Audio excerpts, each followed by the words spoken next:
When truth becomes a casualty, democracy hangs in the balance.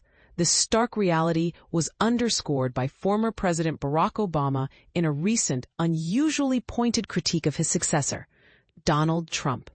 In a powerful speech delivered to a captivated audience at London's O2 Arena, Obama didn't mince words, accusing Trump of perpetrating violence against the truth by irresponsibly linking autism to the use of Tylenol during pregnancy, a claim that has been repeatedly debunked by scientific research. But here's where it gets controversial. Obama's rebuke wasn't just about correcting misinformation. It was a broader warning about the erosion of trust in public health and the dangerous consequences of politicizing science. Let's rewind to January 2017, just 2 days before leaving office, when Obama held his final White House press conference. He emphasized his intention to step back from the political fray, allowing the Trump administration and congressional Republicans to chart their own course. However, he also drew a critical line in the sand. There's a difference between the normal functioning of politics and certain issues or moments where I think our core values may be at stake, he explained. Fast forward nearly 9 years.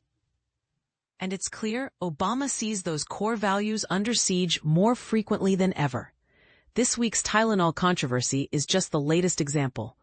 Speaking to a foreign audience, yet clearly aiming his message at Americans too, Obama highlighted the harm caused by Trump's unfounded claims. The degree to which that undermines public health, the degree to which that can do harm to women who are pregnant, the degree to which that creates anxiety for parents of autistic children. All of that is violence against the truth, he declared. And this is the part most people miss. Obama's critique wasn't just about Trump's words.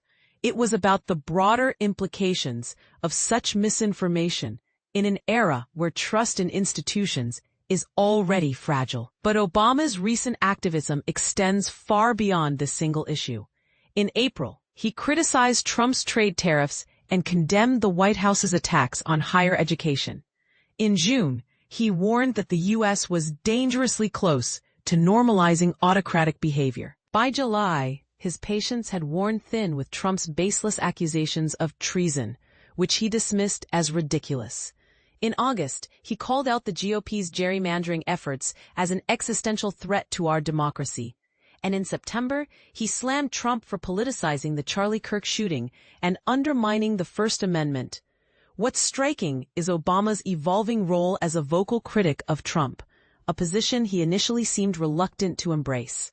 While he's not the first name that comes to mind when thinking of Trump's Democratic detractors, his recent interventions suggest a growing sense of urgency.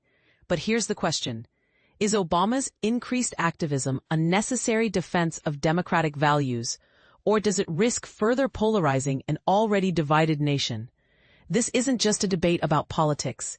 It's a conversation about the role of truth in a healthy democracy. When leaders spread misinformation, who bears the responsibility to call them out? And what happens when the truth itself becomes a partisan issue? Obama's words challenge us to consider these questions and to decide where we stand. So what do you think? Is Obama's critique of Trump's violence against the truth a vital defense of democracy? Or does it contribute to the very polarization it seeks to combat? Let's hear your thoughts in the comments below.